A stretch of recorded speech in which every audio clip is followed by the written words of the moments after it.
Տեր օգնի բոլորիդ։ Ուրախ եմ, որ այսօր եկել ես, ներկա ես Տեր Հիսուս Քրիստոսի եկեղեցում ես։ Թող Տեր Հիսուս Քրիստոսի սերը այսօր էլ ավելի շատ լցվի ձեր սրտերի մեջ։ Գիտեք, այսօր Տերը մի պատգամ ա դրել սրտիս, որ պետքա խոսամ, կիսվեմ եկեղեցու մեջ։ Դա հենց եկեղեցու մասին է։ Եկեղեցին որպես Հիսուսի հարսնացու, ես տենց եմ կոչել այսօրվա իմ պատգամը։ Եկեղեցին իրապես Հիսուսի հարսնացուն է։ Ու այսօր մի քիչ խոսանք ու հասկանանք, մեզի ծանոթ է, չէ, խորտ բաներ չենք խոսում, հարսնացու։ Հարսնացուն պետքա լինի մաքուր, ճերմակ, հարսնացունով է, որ նշանված է, չէ։ Նշանված է, սպասում է իր հարսանիքին։ Դա մեր եկեղեցին է, դա եկեղեցին է, որ մենք ունենք։ Եկեք մի հատ տեղ բացենք, կարդանք 2 Կորինթացին 11-րդ գլուխը։ Քանզի ձեզ սիրում եմ Աստծու հանդեպ ունեցած նախանձախնդրությամբ, քանի որ ձեզ մի փեսայի հետ նշանեցի, որպեսզի մի սուրբ կույս կանգնեցնեմ Քրիստոսի առաջ։ Բայց վախենում եմ, որ ինչպես օձն իր խորամանկությամբ Եվային խաբեց, այնպես էլ ձեր միտքը ապականվի Քրիստոսի հանդեպ ունեցած այն միամտությունից։ Տեսեք, Պողոս առաքյալը ասում է, ձեզ կանգնացրեցի որպես նշանած Քրիստոսին։ Նշանած նշանակում է, մենք բոլորս գիտենք, նամանավանդ մեր հայ մշակույթի մեջ, հա, երբ որ մենք նշան ենք դնում, հարսնացուն պետքա մաքուր, սպասի այն պահի, երբ որ իրանք միություն կունենան։ Դրա համար եկեղեցին կոչվում է նշանված։ Եկեղեցին նշանված է Քրիստոսին եւ նշանածը ինքը ինչ է անում։ Ինքը սպասում է։ Դրա համար ամբողջ Աստվածաշունչի, երբ որ նայում ենք, 2000 տարի արդեն անցել է, բայց այդ դարաշրջանների բոլոր քրիստոնյաները խոսում են, մենք սպասում ենք Քրիստոսին։ Մենք սպասում ենք Քրիստոսին։ Ճիշտ է, ինքը չի եկել 1000 տարի առաջ, երկրորդ անգամ որ պետքա Քրիստոսը գա, չի եկել 500 տարի առաջ, մինչև այսօր էլ չի եկել Հիսուսը, բայց մենք որպես եկեղեցի, մենք պետքա սպասենք նրան, որովհետև մենք չգիտենք երբ ինքը կգա։ Այսօր մենք խոսալու ենք նրա մասին, որ մենք եկեղեցի ենք ու մենք Քրիստոսից ընտրված եկեղեցի ենք, որը պետքա նշանածի նման իրան սուրբ ու մաքուր պահի։ Երբ որ մենք նշան ենք դնում մեկին, մենք մատանի ենք, չէ՞, ես հիշում եմ իմ նշանրեկը, որ ես գնացի մատանի դրեցի, դա նշանակում է, որ այս աղջիկը դեռ մենք ամուսնացած չենք, բայց իմն է։ Իրան էլ չեն կարող ոչ մեկին տան։ Եթե իր համաձայնությունը չի լինի, բայց էլ ոչ մեկ անգամ ծնողները չեն կարող իրան ուրիշին տան։ Մենք արդեն նշանվել ենք։ Տենց էլ Քրիստոսը, տեսեք, Քրիստոսը մեզ նշանել է։ Իր սուրբ հոգով, իր սուրբ հոգին նշան է մեր վրա դրված։ Եվ մենք սպասում ենք մեր Տիրոջը, որովհետև մեր վրա արդեն նշան կա։ Մենք չենք կարող փախնենք։ Եթե մարդը ունենալով Տիրոջ նշանը իր վրա փախնի Տիրոջից, դա արդեն անվանվում է, չեմ ուզում բառ ասեմ, բայց դուք գիտեք ոնց կանվանվի դա։ Արդեն ոչ մաքուր, ոչ պարկեշտ կամ ոչ հնազանդ եւ դավաճան կանվանվի, որ իր Տիրոջից փախնում է։ Տեսեք, Պողոս առաքյալը երկրորդ կեսում ինչ ասում, բայց վախենում եմ, որ ինչպես օձը իր խորամանկությամբ Եվային խաբեց, այնպես էլ ձեր մտքերը ապականվի Քրիստոսի հանդեպ ունեցած այն միամտությունից։ Գիտեք, եկեղեցին ուսմունքը, Աստվածաշունչը բարդություն չկա։ Ոչ մի բարդ բան չկա այստեղ։ Եթե բարդացնում ենք, դա Աստծուց չի։ Բարդությունը Աստծուց չի։ Այստեղ ամեն ինչ պարզ է։ Ես հավատում եմ, որ Աստված պրակտիկորեն ամեն ինչը sense բաց մեզի տվել է, որպեսզի մարդ ունենալով իր նշանը, այսինքն Սուրբ Հոգին, Աստծո խոսքը վերցնի եւ վերլուծի իր մեջ։ Եվ վերլուծի։ Բայց եթե բարդություններ ա, տեսեք, ասում է միամտությունից, ռուսերեն տարբերակում գրած է «ատպրաստատիվ», այսինքն հասարակությունից Քրիստոսի, որ ձեզ շեղեն դուրս հանեն, դա չպետք է լինի։ Պողոսը ասում է. ես ձեզ նշանել եմ միակ փեսային Քրիստոսի համար։ Նշանադրությունը, ել եմ ասում, պետքա մնա սուրբ եւ սպասողական վիճակ պետքա մնա։ Մարդ պետքա սպասի, բայց այդ օրը, որ արդեն մոտիկանում է, ինչ է անում հարսը։ Սպիտակ զգեստը հագնում։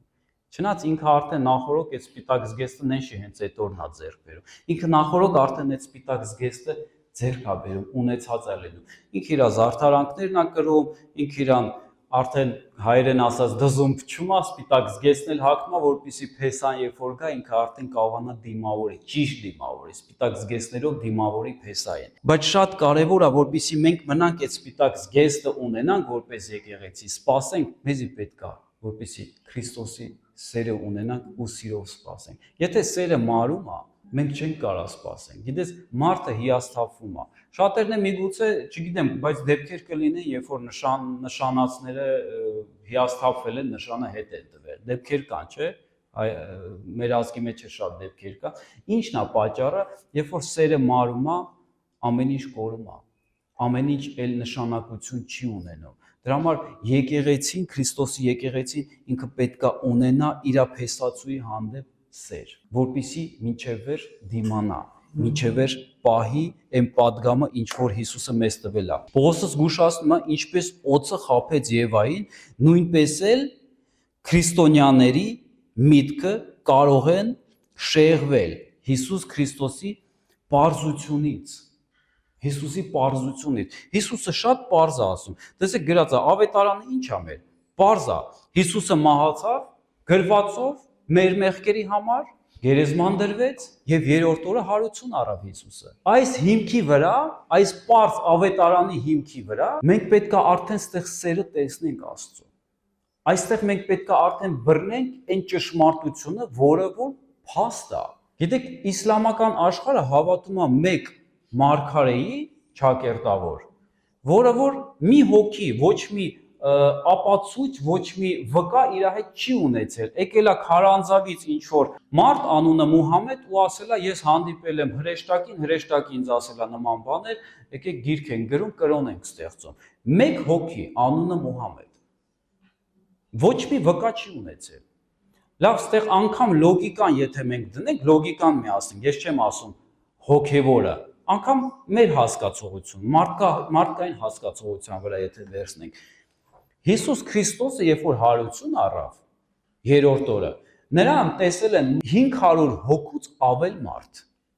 500 հոգուց ավել մարդ։ Եվ անգամ այն զինվորները, որը որ Պիղատոսից եւ փարիսեցիներից ուղված դրել էին երկու զինվոր, որպեսզի գերեզմանը Հիսուսի հսկեին, իրանք էլ իրանց աչքով տեսան այդ ամեն ինչը։ Գնացին ասեցին, որ սենց բան ա եղել։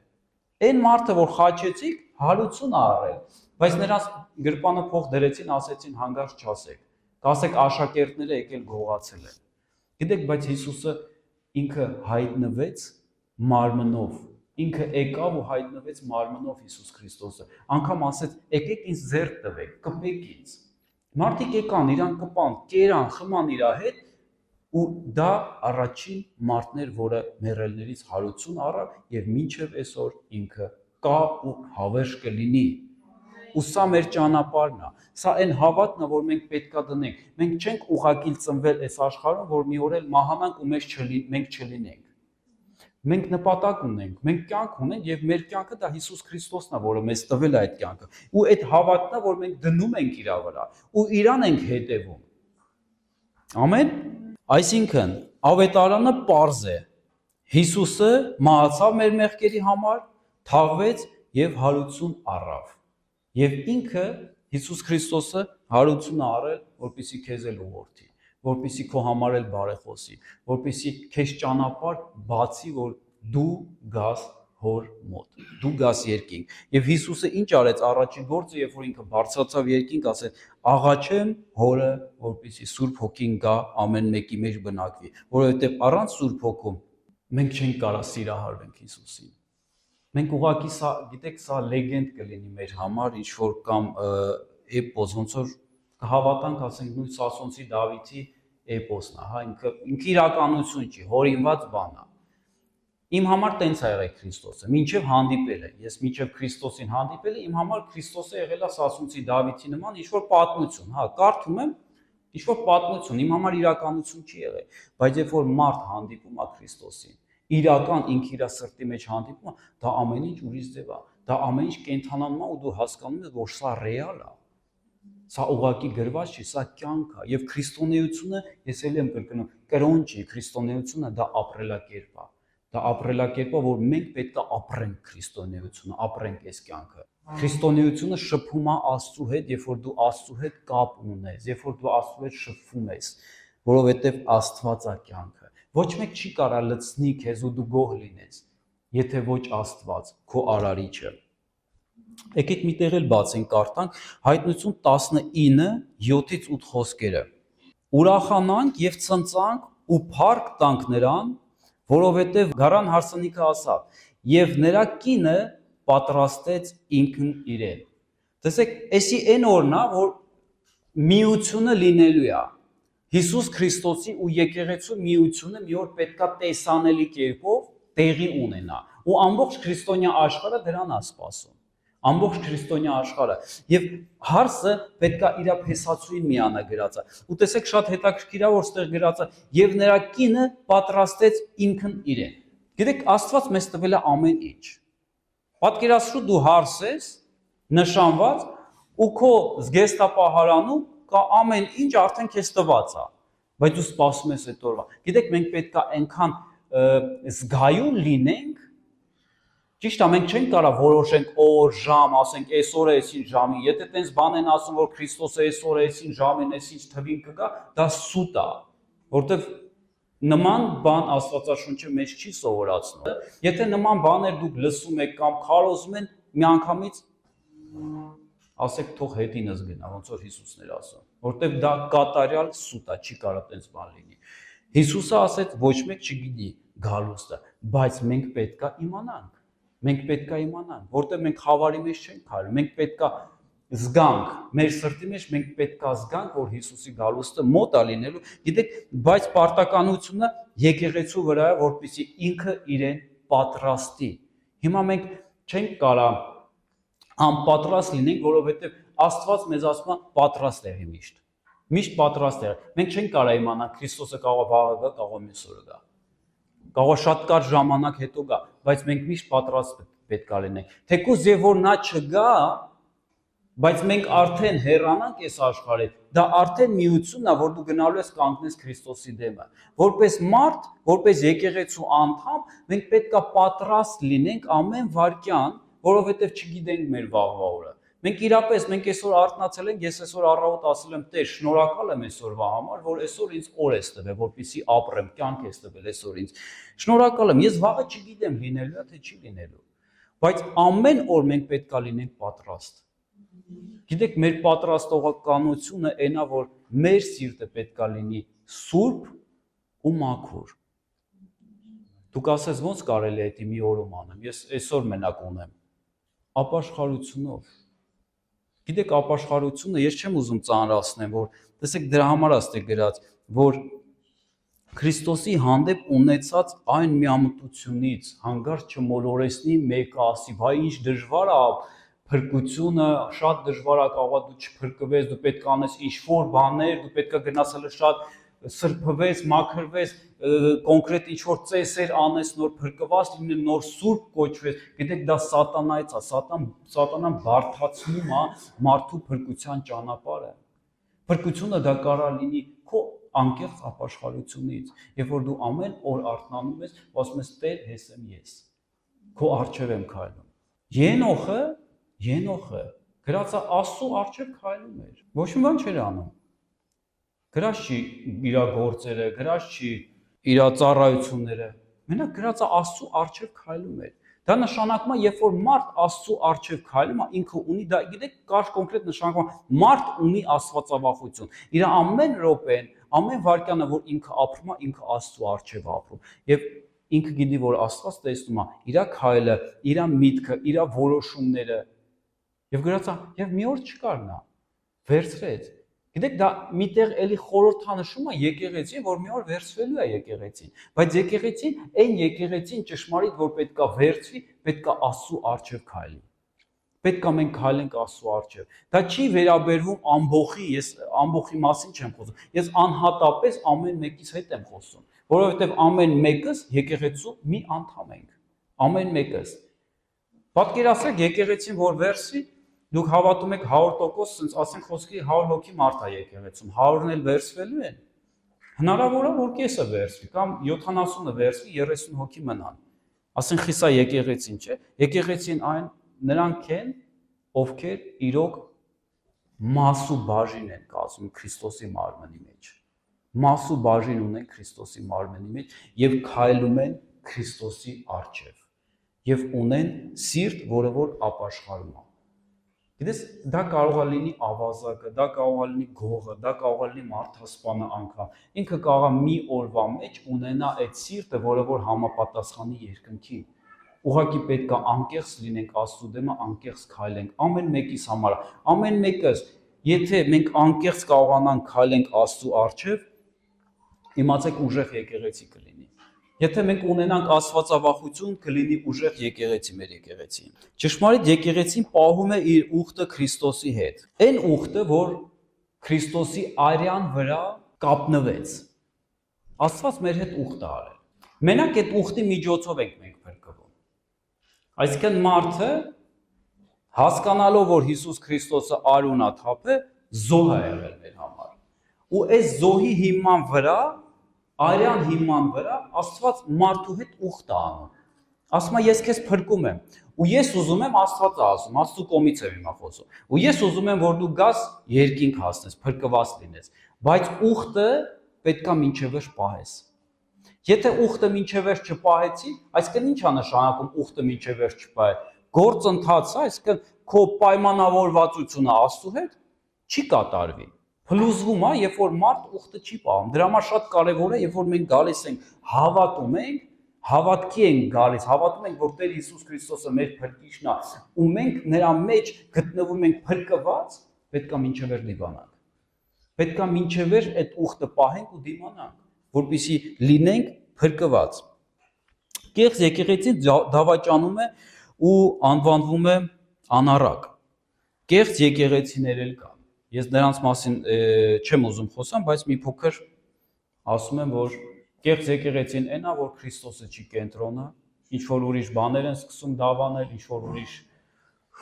մուտքեր, երգեր, ինչ որ ուրիշ կենտրոններ են դնում, ուրիշ նպատակներ են դնում իրանց ծառայությունների մեջ, բայց Քրիստոսը չի արդեն։ Կամ էլ դավանում են ուրիշ Քրիստոս։ Եթե կա միտեղ օրիգինալ, յուրաքանչյուր բան, եթե միտեղ օրիգինալ կա, իմացեք ֆալշն է կա։ Եթե քարոզվում է ուրիշ Հիսուս, ուրիշ հոգի կամ ուրիշ ավետարան, դա մոլորություն է։ Դա մոլորություն կարա լինի։ Ամեն բան կենտրոնանում է Հիսուսի վրա։ Եթե փոխենք նրա էությունը, կստանանք ուրիշ հոգի եւ ուրիշ կեղծ ավետարան։ Եթե Հիսուսին մենք հանենք կենտրոնից։ Տեսեք Սուրբ Հոգի, որ գալիս է, չէ՞, ճշմարտությունը գրածը Սուրբ Հոգին է, դա իր անունն է։ Սուրբ Հոգու անունը ճշմարտությունն է։ Եվ ճշմարտությունը Աստծուց է այդ հոգի, եւ ինքը գործում է այնտեղ, որտեղ Հիսուսին են մեծարում, որտեղ կենտրոնը դրված է Հիսուսը, որտեղ Հիսուսի վրա է կենտրոնացած եկեղեցի, որովհետև ուրիշ ճանապարհ չկա, ուրիշ փրկություն չկա։ Մեր փրկությունը, մեր ճանապարհը, մեր արարիչը, մեր Տերը դա Հիսուս Քրիստոսն է, եւ Սուրբ Հոգին գործում է թե մարդու մեջ, երբ որ մարդը պաշտում է Հիսուսին, թե եկեղեցու մեջ, երբ որ եկեղեցին կենտրոնանում է Հիսուս Քրիստոսի վրա։ Գիտեք, մենք պետք է Հիսուսին ճիշտ ճանաչենք, որովհետև այսօր աշխարհում սխալ պատկերացումներ էլ կան Հիսուսի մասին, որ Հիսուսը սենց է։ Գիտեք, եկեք Հիսուսին օրինակ չպատկերացնենք ինչ-որ քաղաքական գործիչ, որ եկել է մեկի իշխանությունը վերցնի, ինքը այս աշխարհում պոլիտիկայով զբաղվի, կամ եկել է ինչ-որ օրենքներ ստեղ փոխի։ Գիտեք, Հիսուսը ասաց, ես այս աշխարհից չեմ։ Երբ որ Պիղատոսը ասեց, դու թագավոր ես, ասեց, հա։ Բայց մի վախեցի, ասեց, չեմ եկել քո ռևոլյուցիա անեմ ստեղ, քո թագավորությունը վերցնեմ քո ձեռից, ոնց որ այն մյուս թագավորը, որ եկան ասեցին, որ թագավոր ա ծնվել ստեղ, մենք եկել ենք երկրպագենք, մոգերը որ եկան, չէ՞, նախանձությունից, վախությունից ասեց, որտեղ ա ծնվել, ուղարկեք սպանենք դրան, հանգարց չէ՞ էլի մեր թագավորությունը մեր ձեռից խլի։ Գիտեք, բայց Հիսուսը չի եկել ոչ մեկի թագավորությունը խլելու։ Հիսուսը եկել է, որպեսզի իր թագավորությունը բերի այս երկիր, որովհետև երկինքն ու երկիրը ստեղծել է հենց Տեր Հիսուս Քրիստոսը, ու ինքը իր թագավորությունն է բերել։ Մինչև Հիսուսի գալը ստեղ եղել է խավար, չի եղել եկեղեցի։ Միակ սուրբ բանը, որ այսօր այս աշխարհում կա, միակ սուրբ բանը, միակ սուրբ վայրը, դա եկեղեցին է։ Ուրիշ բան չկա։ Ուրիշ սուրբ տեղ դու չես գտնի։ Ուրիշ տեղ չես կարա դու լիովին գնաս ու ասես ես մի բան գտա, ես հանգստացա։ Դու չես կարա գնաս խնջույքի սրա, գնաս մի օր հարսանիք ուրախանաս, ասես էս ինչ լավ է, եկել եմ ուրախանամ, հանգստանամ, էս ինչ լավ օր անցնում, բայց գնալու ես տուն էլի դատարկ ես լինելու։ Դու կարաս գնաս լավ ֆիլմ դիտես, լավ թանգանոց ինչ-որ տեղեր այցելես, լավ օտպուսկներ ունենաս,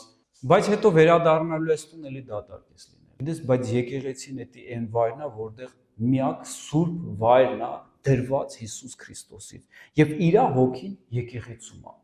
Եվ իր հոգին եկեղեցում է։ Եվ Փառք Հիսուսին այդ շնորհի համար, որ մենք ունենք այսօր հավաքվելու, իրանից խոսալու, որովհետև բոլորիս կենտրոնը Հիսուսն է։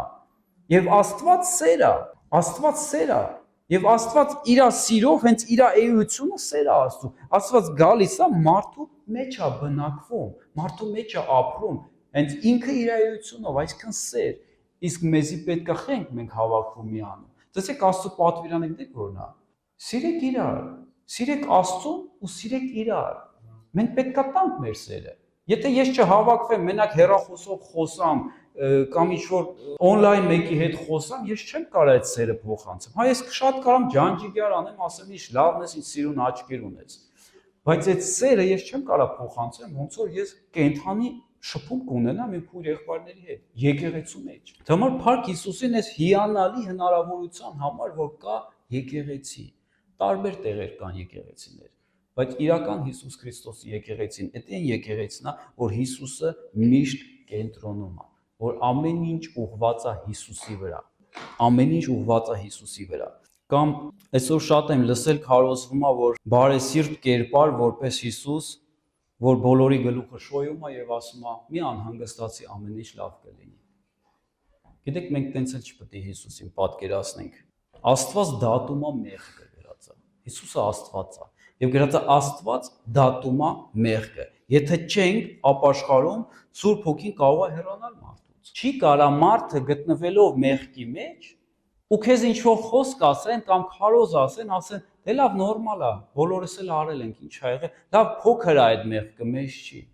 Գիտեք, մի պատկերացրեք, որ Հիսուսը տենց ձեզ կհանգստացնի, մարդուն կասի ամեն ինչ նորմալ է, լավ կլինի։ Չէ, լավ չի լինի։ Քո մեջ պետք է անհանգստություն գա ու քո մեջ պետք է բարձրանա տագնապ, որովհետև մեղքը տանում է մահվան։ Սա մահվան ու կյանքի կռիվ է գնում։ Եվ մենք ունենք այդ հնարավորությունը ազատվել մեղքից եւ ունենք այսօր իշխանություն մեղքի վրա իշխելու, ասելու ոչ։ Առանց օծության, առանց Աստծու մենք չունենք այդ հնարավորություն։ Բայց այսօր երբ որ մարդ ճանաչում է Աստծուն եւ Աստծու հետ ապրում է, ինքը ունի այդ հնարավորությունը։ Ոնց որ Կայենին ասեց, մեղքը դրանատ առաջ է, բայց դու իշխի նրա վրա։ Այսինքն ինքը ուներ այդ իշխանություն, ինքը կարար այդ մեղքը անել կամ այդ մեղքը չանել, ինքը կարար իր եղբորը սպանել կամ չսպանել, ինքը կարար որոշել, ինքը ուներ Աստծուց տված իշխանություն։ Եվ այսօր այն մարդիկ, ովքեր կանչված են, ովքեր Աստծուց ստացած Աստծուց են, ովքեր հոգի են ստացել Աստծուց վերստին ծնվել, մենք ունենք հնարավորություն իշխենք մեղքի վրա։ Մեղքը կգա, կգնա, բայց հարց, դու անում ես այդ մեղքը, դու վերցնում ես, թե չես վերցնում։ Գիտեք, կրոնը ինքը չի կարա չվերցնի։ Ինքը վերցնում է մեղքը, որովհետև ինքը մեջից չունի այն կյանքը, չունի այդ հնարավորությունը։ Ինքը կարա սիրուն ասի, սիրուն ձևի կարա կրոնը խոսա, ասի, հա, էսի վատ է, բայց ինքը չի կարա ունենա այն զորությունը, որպեսզի չանի այդ մեղքը։ Եկեք մի տեղ էլ կարդանք, Առաջին Թիմոթեոս 4:1-ը։ Հոգին հայտնապես ասում է, որ վերջին ժամանակներում ոմանք հավատից կհեռանան եւ ուշադրություն կդարձնեն մոլորեցուցիչների, ոգիների, որ դևերի վարդապետություններից են։ Տեսեք, այստեղ գրած է հոգին է ասում։ Սուրբ Հոգին նախազգուշացնում է, որ վերջին ժամանակները կլինեն մոլորեցնող սուտ մարգարեներ, սուտ քարոզիչներ, հավատից կհեռանան, գրած է։ Նշանակում է դուրս կգան Աստծու դաշտից։ Գիտեք սատանան ոնց է աշխատում։ Եթե դու կանչված ես, դու եկեղեցու մեջ դրված ես, որպես եկեղեցու Քրիստոսի անդամ, սատանան քեզ չի կարող գտնի։ Հիսուսը պարզ բան ասեց դժողքի դռները իմ եկեղեցուն չեն կպնի։ Դժողքը չի կպնի իմ եկեղեցուն։ Մատով չի կարա կպնի։ Սատանան բայց ձևը գիտի։ Ինքը քեզ ուզում է դաշտից հանի։ Եկեղեցուց հանի, ինքը քեզ եթե եկեղեցուց հանի, քո հարցերը կլուծի։ Այն մարդը, որ դրված է եկեղեցում, պաշտպանված է Հիսուս Քրիստոսի կողմից։ Բայց այն մարդուն, որ սատանան դուրս կհանի եկեղեցուց, այնտեղ նոր հարցը կլուծի այդ մարդու, բայց եկեղեցու մեջ չի կարա ոչ մի բան անել։ Էդի նմանա ոնց որ պատկերացրեք ձուկը ծովի մեջ կամ ջրի մեջ ձուկը լողում է, դու կարաս ձկանը վնասես, մինչև չբռնես իրան։ Դու կարաս իրան բռնես, բայց երբ որ բռնես, այդ ժամանակ կարաս վնասես կամ կանես ուտես իրան։ Բայց քան ինքը ջրի մեջ է, դու իրան ոչ մի բան չես կարող անես։ Դեցել մենք որ տնկվել ենք Քրիստոսի այգում, եկեղեցում, պետքա պահենք մեզ եկեղեցում, պետքա հասկանանք մոլորեցնողները գալիս են որպեսզի կամած մոլորեցնեն դուրս անեն, եւ դա շատ խորամանկ կերպով է արվում։ Դա չի գալիս սատանան, ասենք կամ մոլորեցնող ինչ որ վարդապետը չի գալի մի անգամից չորոկոպիտ բաներ խոսում, որ դու հասկանաս այդ ամեն ինչը։ Դա շատ սիրուն ձևով է արվում։ Բայց իմացեք, որտեղ Քրիստոսը չի կենտրոնը, կամ փոխած սուտ Քրիստոս կքարոզվի, որտեղ Քրիստոսը մեղքը չի դատապարտում, ամեն ինչ նորմալ է, դա սուտ է։ Ոչ, Քրիստոսը մեղքը դատապարտում է ու միշտ էլ կդատապարտի։ Հիսուս ասում է, ես չեկա խաղաղություն բերեմ ձեզ, այլ ես թուր եկա, թուր բերեցի, որ կիսեմ, բաժանեմ ձեզի աշխարհից, մեղքից։ Գիտեք, մենք պետքա, որպեսզի կարողանանք ամուր մնանք Քրիստոսի մեջ, մենք պետքա սիրենք ճշմարտությունը։ Եթե ճշմարտությունը չսիրենք,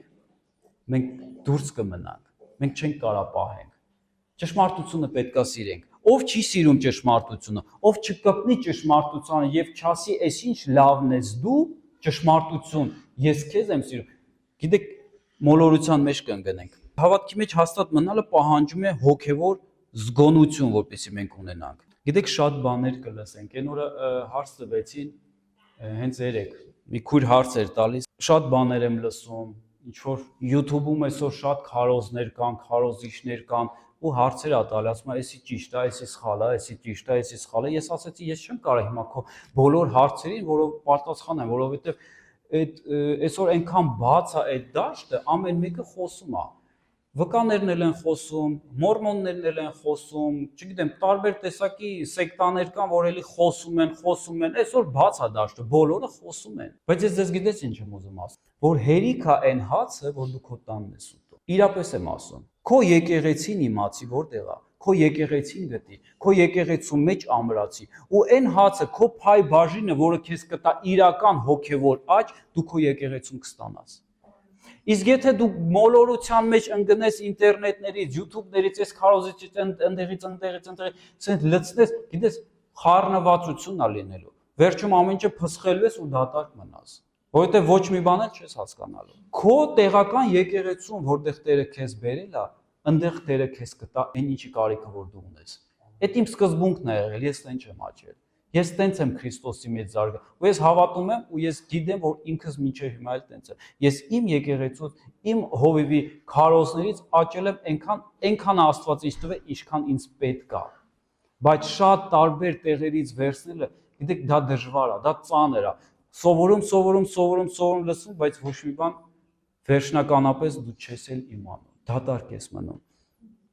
Գիտեք, եկեք գոհություն հայտնենք Աստծուն, որ մենք ունենք հնարավորություն լինենք եկեղեցու մի մաս, բաժին։ Շատ կարևոր է, որտեղ Աստված ուզում է, որ դու մաս լինես ու հենց Իրանից վերցնես այդ ամեն ինչը, Աստծու խոսքից վերցնես, քո եկեղեցու խոսքից վերցնես, այն խոսքը, այն պատգամը, այն հացը, որ քո սիրտը կլիանա դրանով։ Մատթեոս 24:9-13-ը կկարդամ։ Այն ժամանակ ձեզ նեղություններ են մատնելու եւ սպանելու են ձեզ։ Իմ անվան պատճառով բոլոր հեթանոս ազգերի կողմից ատելի եք լինելու։ Եվ այդ ժամանակ շատերն են գայթակղվելու, միմյանց մատնելու եւ միմյանց ատելու։ Եվ բազում սուտ մարգարեներ են ելնելու եւ շատերին մոլորեցնելու։ Եվ անօրենության բազմանալու պատճառով շատերի սերը կսարչի, բայց ով մինչև վերջ համբերի, նա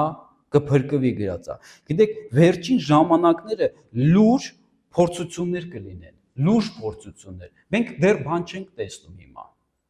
Չնայած հիմա էլ շատ կա, բայց վերջին ժամանակները ավելի շատ, որտեղ գրած է հեթանոսները։ Դուք զգացել եք, որ հեթանոսները այս վերջին դարաշրջանում գլուխ են բարձրացրել։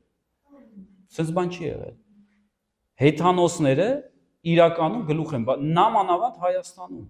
Այսօր շատ են խոսում։ Այս վերջերս իմ հետ նենց կռիվ էին անում ամբողջի մեջ։ Մի հեթանոս։ Եվ մի քանի 100 հոգի հայ կար հավաքված, բայց մի հեթանոս եկավ ու սկսեց ասել. մեր առաջվա աստվածներն էին ճիշտ։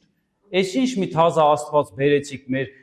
ծովից ծով Հայաստանում սկսեցիք քարոզել եւ ծովից ծով Հայաստանը փոքր դարձավ։ Ասում եմ, եթե իրական աստված չլիներ, այդ քո ասած աստվածները աստված չեն։ Նրանք փոքրատառով ձև տված աստվածներ, իրանք են իրանց կոչել ու խաբել են։ Ասում եմ, բա արևը որ տալիս է արևի աստվածը, չգոհանանք արևի աստվածից։ Ասում եմ, մի րոպե, մենք հիմա գոհանանք արևը ստեղծողից, թե ձեր հորինած արևի աստվածից։ Արևի աստվածը ո՞րն է։ Կոմենտների մեջ ինձ մեկը գրել է. ճշմարիտ աստված դա Զևսն է։ Քարոզի վրա գրում են. ճշմարիտ աստված Զևսն է։ Այսօր հեթանոսությունը իրոք գլուխ է բարձրացնում։ Մենք պետք է սա վախենալու է, որովհետև կրոնը ամբողջ համաշխարհային կրոնը այսօր ուզում են գլոբալիզացնել, միացնել, մեկ կրոն սարքեն։ Եվ եթե մենք վերցնենք ամբողջ աշխարհի այդ կրոնները, որ եղել է, այսօր այդ հեթանոսներն էլ են եւ տարբեր տեսակի կրոններն էլ, այսինքն որ միանան իրար, այնտեղ խանգարում է մենակ Քրիստոսը։ Քրիստոսին այսինքն որ մեջտեղից հանեն,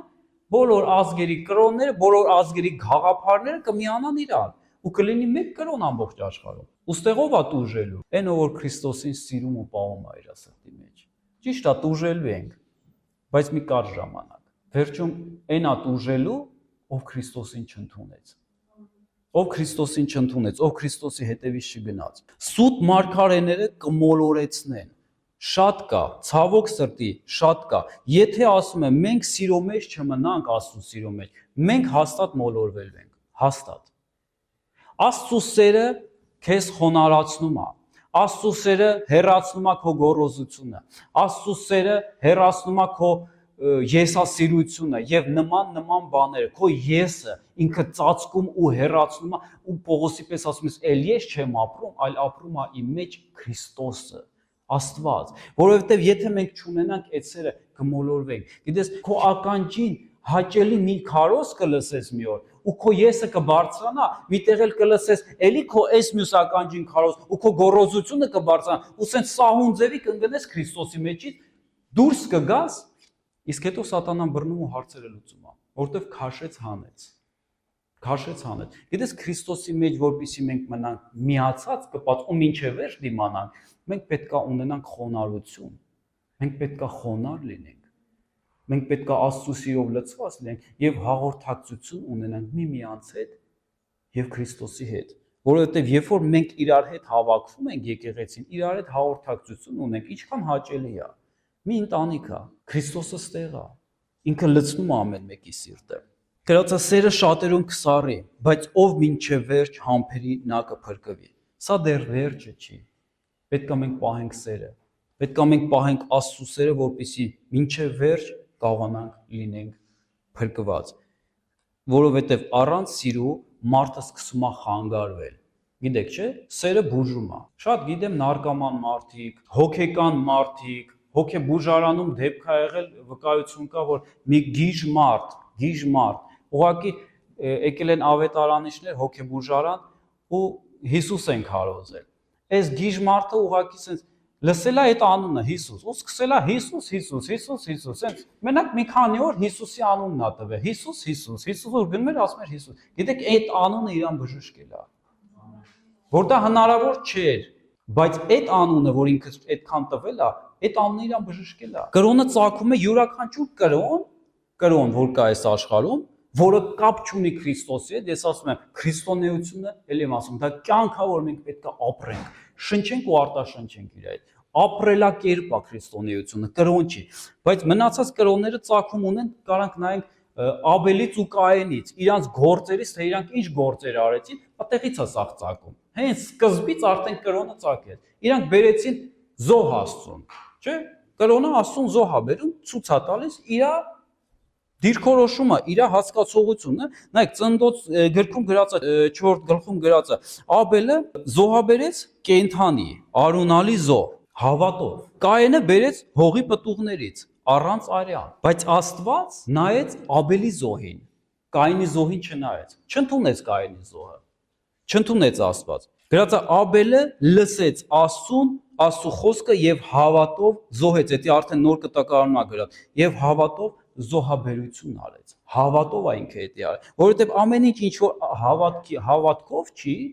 սուտ է։ Աստծուն հաճելի չի։ Մենք չենք կարող Աստծուն գոհացնենք, ինչ էլ անենք։ Թեկուզ այսօր մենք էլ ենք, չէ՞, կարող զոհաբերություն անենք, դու քո ֆինանսն ես զոհաբերում, դու քո ժամանակն ես զոհաբերում։ Շատ բաներ կա, որ մենք կարող ենք զոհաբերենք Աստծու համար, Աստծու փառքի համար, կամ մեկին օգնելու համար։ Այդ ամեն ինչը պետք է անենք հավատով, բայց եթե հավատով չի արվում, ամեն ինչը սուտ է։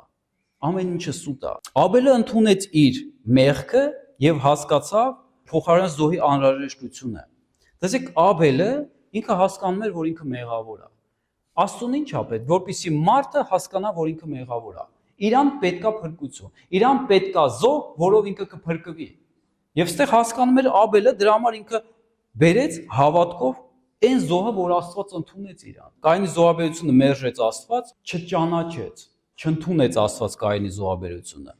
Ինչի համար? Որովհետև Կայենը մեղքի զգացում չուներ ինքը։ Ինքը չէր ապաշխարել։ Ինքը չէր ուզում ապաշխարել։ Ինքը ասում էր ամեն ինչ լավ է, ամեն ինչ նորմալ է, ամեն ինչ օքեյ է։ Տեսեք տարբերությունները։ Սա խորհրդանշում է կրոնի տեսակը, կրոնի ձևը, որ մենք այսօր ունենք, որ մենք այս աշխարհում կա։ Տեսիլք։ Աբելը ուներ տեսիլք, Կայենը չուներ այդ տեսիլքը։ Այդ որ տեսիլքի մասին է խոսքը, որ դու հասկանում ես, դու տեսնում ես ինչ պետք է անես, դու տեսնում ես, որ եկեղեցին պետք է գնաս։ Այդ տեսիլքը պիտի Աստծուց գա։ Ես երբ որ Հիսուսի հետ հանդիպեցի, ես չգիտեի, որ եկեղեցին պետք է գնայի։ Ու ես հարցրեցի Աստծուն, ասի Տեր, որտե պետք է գնամ, որ եկեղեցին դու ինձ ուղղորդի։ Գիտեք, Տերը հենց միանգամից պատասխանը տվեց։ Ուղղորդեց այնտեղ, որտեղ ես պետք է լինեմ։ Տեսիլք պետք է ունենանք Աստծուց։ Անպայման, որովհետև առանց տեսիլքի մարդը կուրորեն է քայլում։ Առանց տեսիլքի դու չես հասկանում, որ դու կարիքն ունես Աստծու, որ դու մեղավոր մարդ ես, դու Աստծու կարիքն ունես բժշկվելու համար, հանդիմանվելու համար, ճիշտ ճանապարհը քայլելու համար։ Կայենը չուներ էդի։ Ապաշխարության գիտակցություն Աբելը ուներ, Կայենը չուներ։ Հավատարմությունը Աբելը դարավ զոհ, իսկ Կայենը դարավ մարդասպան Աստծու առջև։ Եվ Աստված գերբնական հաստատություն արեց Աբելի զոհի վրա, գերբնական հաստատություն արեց։ Եվ այսօր էլ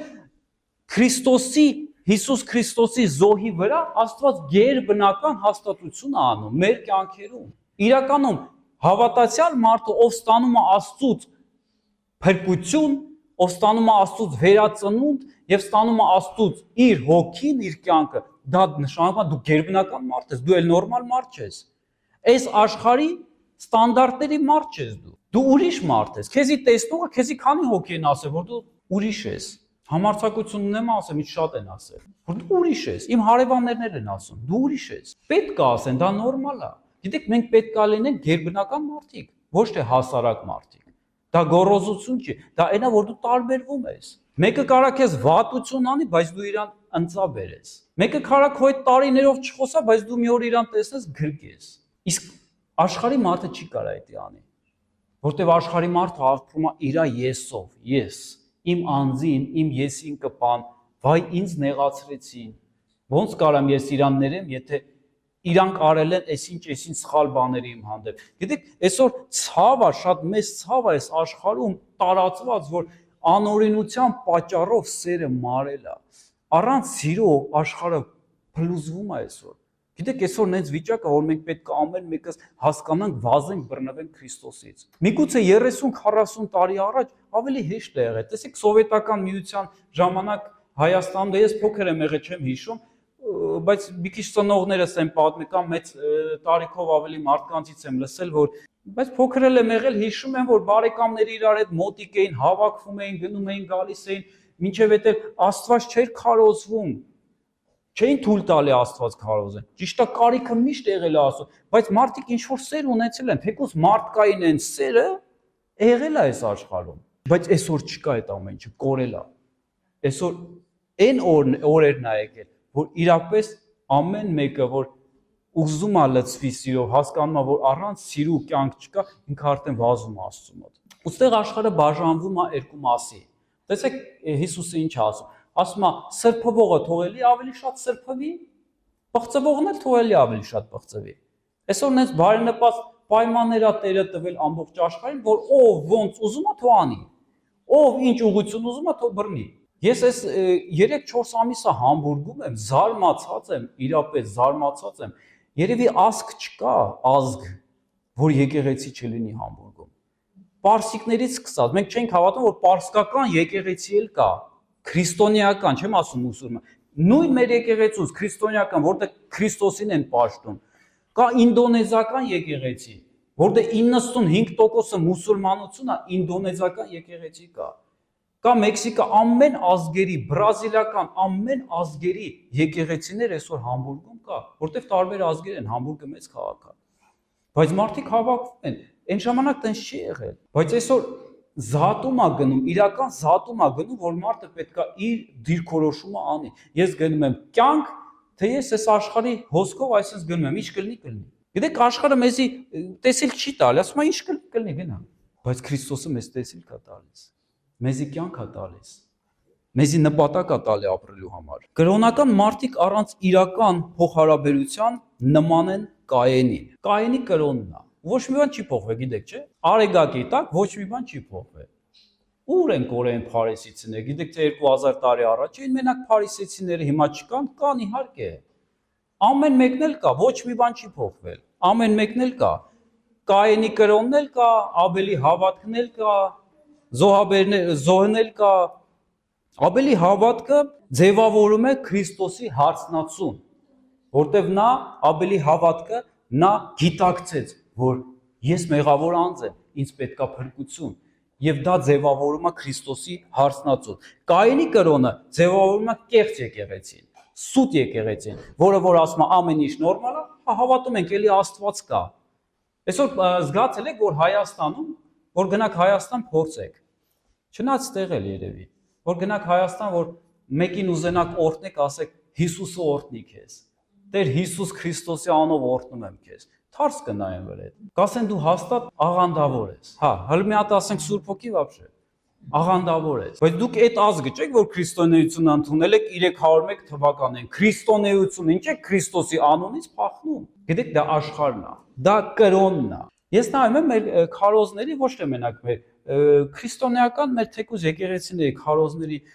ամենավատ կոմենտներ գրողները դա կրոնական մարդիկ են։ Մարգարեներին ովքեր են սպանել, Հիսուսին ով քշեց, ով վատություն արեց։ Կրոնը, կրոնական մարդիկ, ոչ թե աշխարհի մեղավորները,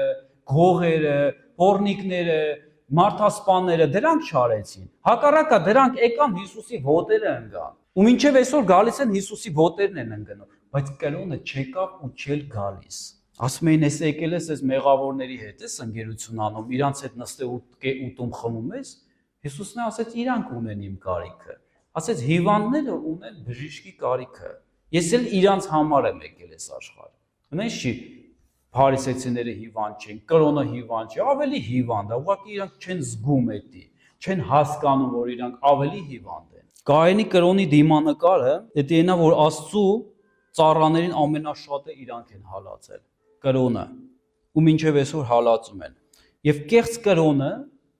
կրոնը օգտագործում է միշտ օգտագործել է ու օգտագործում է մինչև այսօր քաղաքական դաշտը, պոլիտիկան։ Ես հիմա վերջում մի հատ տեղ կկարդամ, որ կտեսնենք կեղծ կրոնի հետ ինչ է լինելու։ Ու այսօր մենք տեսնում ենք։ Անուններ չեմ ասում, բայց ինքներդ եզրակացություններ կանեք ու կհասկանաք, ու վաղը մյուս օր էլի է բարձրանալու այս ալիք ու կհասկանաք ինչա կատարվում։ Կեղծ եկեղեցին նստած է գազանի վրա։ Հայտնության գրքում գրած է, չեմ ուզում հիմա տեղերը բացեմ կարդամ, հայտնություն 13-ում է գրած, որ գազանը, պոլիտիկան 13-ում է գրած, իսկ 17-ում, հայտնություն 17-ում գրած է, որ կեղծ եկեղեցին նստած է հենց այդ գազանի վրա։ Այդ պոլիտիկական դաշտի վրա է նստած։ Բայց վերջում մի հատ տեղ կարդալու եմ 17-րդ գլուխ հայտնությունից, 17-16 խոսքն եմ կարդալու։ Տեսեք, վերջում սատանան,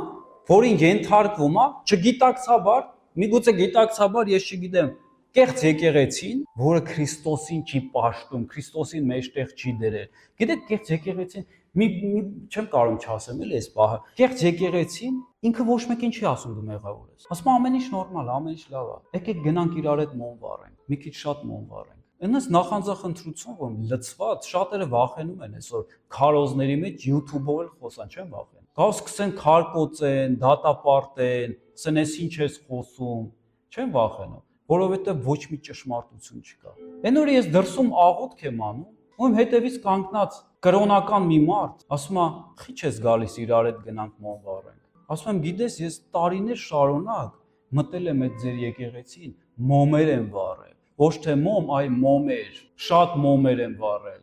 Այդ անգիրներ են, հայր մեր անգիրներ այնքան էի անգիր արել, որ գիշերն էլ էի արդեն այդ անգիրս ասում, բայց կյանքս չէր փոխվում։ Ոչ մի բան չէր փոխվում։ Ոնց կայ մեղավոր, տենց էլ մնում էի։ Ոնց կայ տառապյալ, տենց էլ տառապում էի իմ ամբողջ կյանքում։ Բայց այն պահից, երբ որ ճանաչեցի կենթանի Քրիստոսին, ես հասկացա, որ ես մեղավոր մարդ եմ եւ ես արժան եմ մահի։ Ես էլ չուզեցա ապրեմ, ես ուզեցա մահանամ այդ պահին։ Եվ ասում եմ, փառք Հիսուսին, որ ինքը իմ համար մահացավ։ Ես էլ իր հետ մահացա։ Ես այդ օրվանից իմ կյանքը ասում եմ փոխվեց։ Իրապես փոխվեց, երբ որ դու հանդիպում ես կենթանի Քրիստոսին։ Հիսուսը մի բան էր ասում էր, ոչ դուք եք փրկվում, ոչ էլ են ուզողներին եք թույլ տալի, որ գան մտնեն։ Եվ խաբված եկեղեցու վիճակը, որ գնացել է պոլիտիկա, որ գնացել է աշխարհի հետ անգերություն անում, բայց ոչ թե Քրիստոսն է, ոչ թե փրկությունն է, ոչ թե զոհն է, որ Աբելը ասում է, Աբելը հավատքով է զոհ արել։ Իրանք սկի Աբելի զոհը չեն տեսնում։ Մինչև այսօր մատաղներ են անում։ Հայ ժողովրդի մեջ արեք, մատաղ արեք, բաժանեք, չգիտեմ, այս ինչ հիմարություն է։ Գիտեք Աստվածաշունչը ինչ ասում, եկեք կարդանք 16-րդ խոսքը։ Էսի այնա ինչ որ անելու է հենց սատանան, այն Պորնիկ եկեղեցու 10 եղջյուրները, որ տեսար եւ գազանը նրանք պիտի ատեն Պորնիկին, պիտի նրան ամայացնեն, մերկացնեն, նրա մարմինը պիտի ուտեն եւ կրակով այրեն նրան։ Սատանան իր եկեղեցու հետ, կեղծ եկեղեցու հետ այսենց է վարվելու։ Իսկ Քրիստոսի եկեղեցին իրան փոխելով հնազանդությամբ սպասում է իր Տիրոջը։ Քրիստոսի եկեղեցին ունենալով նշանը փոխում է իրան, մաքրում է իրան, մաքրման process է անցնում, սրբության process է անցնում, եւ Աստծո խոսքը կատարվում է նրանց վրա, ում որ Աստված ասեց, սրբվողը թող էլի սրբվի, իսկ պղծվողն էլ թող էլի պղծվի։ Գիտեք, միակ սրբության տեղը, որ մենք կարանք սրբվենք, դա Հիսուս Քրիստոսն է։ Դա Հիսուս Քրիստոսն է եւ այն հոգին, որ ինքը տվեց, եւ այն խոսքը, որ մենք այսօր ունենք, այդ խոսքով առաջնորդվում ենք ու իր հոգով։ Մենք սրբվելով անցնում ենք, քայլում ենք իր առջև։ Կարևորը որ գիտես, ես հիմա խոսում եմ եկեղեցու, բայց դու ես եկեղեցին։ Եկեղեցին էդի մեծ գմբեթով շենքը չի խաչնել գլխին։ Եկեղեցին էդի ես ու դու ենք, որ պետքա քայլենք Քրիստոսի առջև։ Մինչև վերջ ունենալով Քրիստոսի սերը, եթե չունենանք Քրիստոսի սերը կընկնենք, բայց ունենալով Քրիստոսի սերը մենք սրբվելու ենք ու սրբվելու ենք։ Երբ որ Քրիստոսի հետ հանդիպես դու էլ չես ամաչի, գլուխը չես կախի, այլ դու համարձակություն կունենաս կանգնես նրա առջև։ Եկեք աղոթենք, եկեք կանգնենք աղոթքի։